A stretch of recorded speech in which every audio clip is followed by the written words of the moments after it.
Hey everyone, we're resuming our episodes we called Wartime Labor Diaries. And in our second episode, we're welcoming the chairwoman of Federation of Trade Union of Ukraine Youth Council, as well as a chairwoman of Public Servants Union of Ukraine Youth Council, Ivanna Khrapko. Today we'll speak about youth work during this wartime and what union youth are doing to help union members and people now, because as you know, trade unions are now on the front line of humanitarian aid. And the first question to you, I know that you was elected as a leader of Ep2 youth just recently, like somewhere around your birthday in February. I just remember how we congratulate you, and you definitely had different plans on what to do and how to manage this one of the biggest union organization in Ukraine, its youth. So tell us probably about your plans you had when you was elected during this meeting in Lviv. I remember, the peaceful Lviv in the peaceful Ukraine, and how you faced the war. And then we will speak on your work, your direct work, and your union support and your project called Trade Union Lifeline. Yeah, so hi, the first. You know that it was very big honor for me when I was elected like chairwoman of Youth Network of Trade Union Federation of Ukraine, and it was also very big responsibility because a lot of young leader, like young trade union leader, like trust me to develop of trade union movement. And yes, we had a lot of plan because we want to organize a lot of education meeting, for example, like anti-corruption topic, about gender equality, about also we want to do like event about ecology. Yes. I remember the last pre-war event. It was about just transition. Yes, about just transition, because we want to increase ecology in Ukraine, and also we talk a lot about labor rights. But on 24th of February started this awful war, and it was the end of our plans, and a lot of our life change, and if before we plan to develop trade union, now we do volunteers work. You transformed your form of work, and I remember you faced the war, like the start of this war in Kyiv, then you moved to Chernivtsi when you just started this voluntary work. I think it will be good for people to hear about your efforts in this.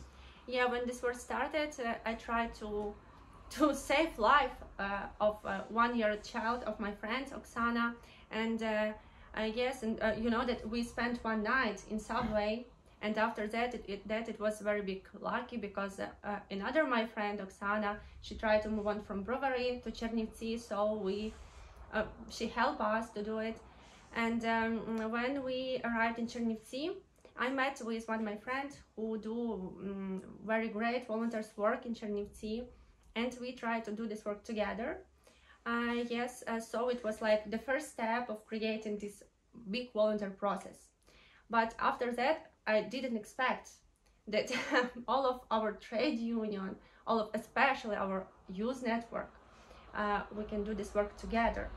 And it's not depend in which union you work.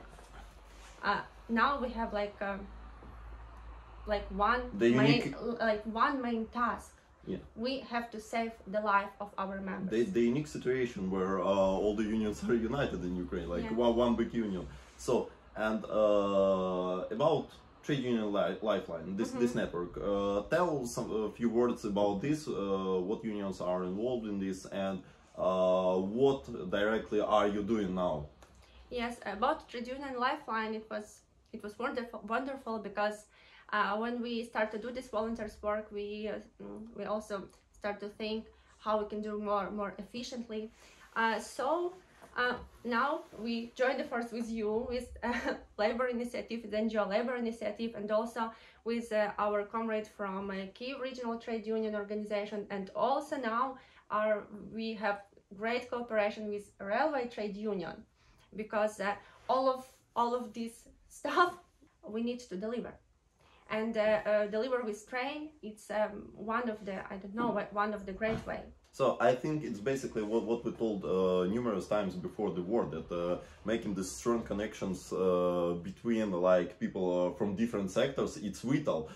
We told it before the war, it was vital for the decent work, for obtaining like decent working conditions, and now it's basically what you're saying, it's vital for surviving. Yeah. Yeah. And to whom do you deliver this humanitarian aid? What type of aid? Yeah, you can see behind Ivanka and me, like some of stuff we unloaded with our friends, with the union partners and the Solidarity Center and Labor Initiatives employees today. Yeah, what type of cargo is here? Yes, we try to help our members, so we deliver food, clothes, food for children, clothes for children, different stuff which need people for their life. Yes, because especially we deliver this stuff to cities with some completely situation, for example, like Sumy, Chernihiv, Poltava, Mykolaiv, Kharkiv, and especially in some small city near Kyiv, in Kyiv region, where people need this stuff for their life. Yeah, I see a lot of medications here also as well. Mm-hmm. Yeah, the medication is a big problem in Ukraine now, even in Kyiv. Yeah, and even in the western. Because one of the biggest factory, Pharmak, was destroyed. Yeah. So a lot of supplies came from Europe, from different other countries. Yeah, and we need to sort it and deliver next. So we have this storage. We have a lot of work. Yeah, and even such humanitarian aid. I see. Yeah, this one. But and also I forgot to say about our international cooperation, because it was wonderful when our colleague from different trade union, for example, like from Sweden, from Germany, from Poland, from UK, want to help us, and they collect also a lot of aid. What about like kind of many unions spend a lot of their funds, like they collected as dues, as a material aid to its members, and we see that now unions are struggling with no salaries and so on, like, and we know that many of youth leaders, they now spending time not just receiving and delivering humanitarian aid, but also working as a fundraisers. Yeah, but we work like 24 hours per day, so but we need to do this work. And maybe 2 days ago we have Presidia with our leader of regional trade union organization, and one of the main question about which we talked, it was about how we can survive, because in different our primary trade union organization, now they haven't some salary, they haven't some, I don't know, some condition for living. Yeah, and about condition for living and salaries, like my favorite topic, labor legislation. As far as we all know, there was adopted some changes to the Ukrainian legislation that basically cutting the labor rights during the wartime.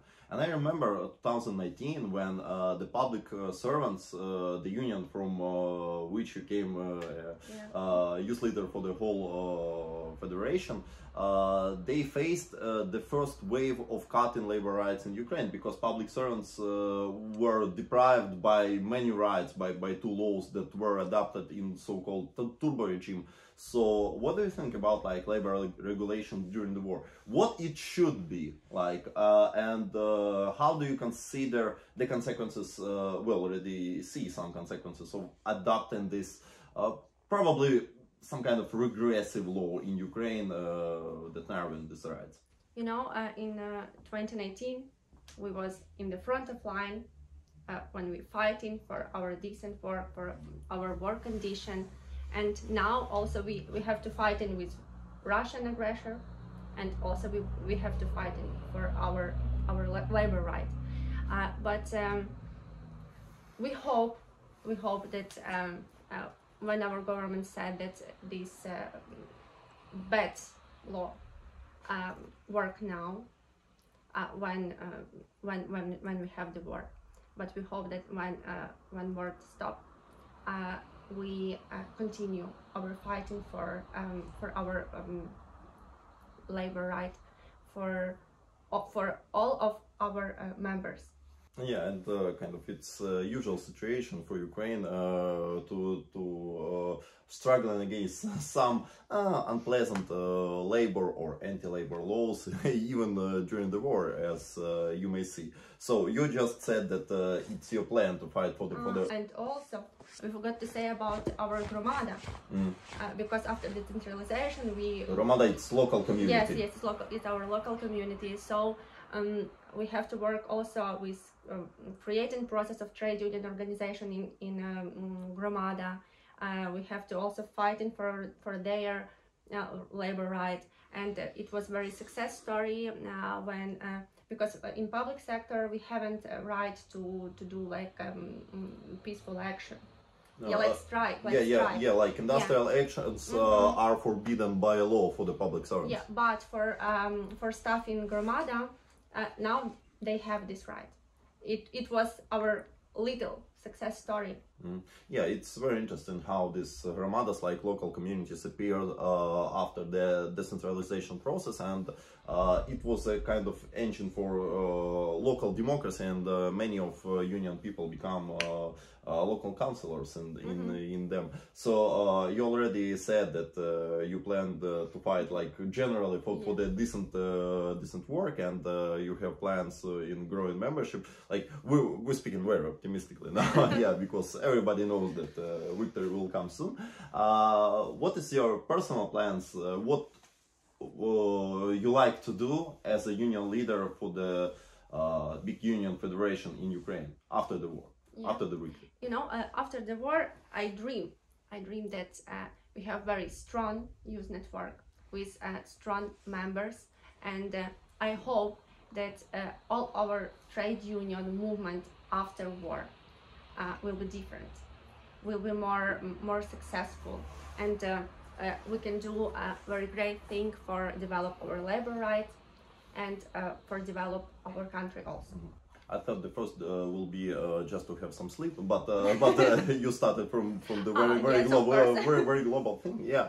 And as we see, like on this example, like this solidarity connections that were built by different unions, by the youth leaders of the trade union from different sectors, from different regions.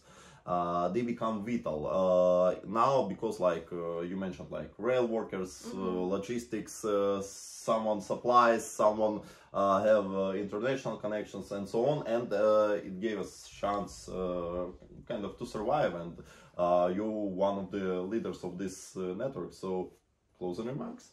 Yes. Thank you for this opportunity to be here and to do together this great work. Yeah, so it was the second episode of Wartime Labor Diary. More episodes on trade union leaders and activists and their heroic stories and work soon. Slava Ukraini!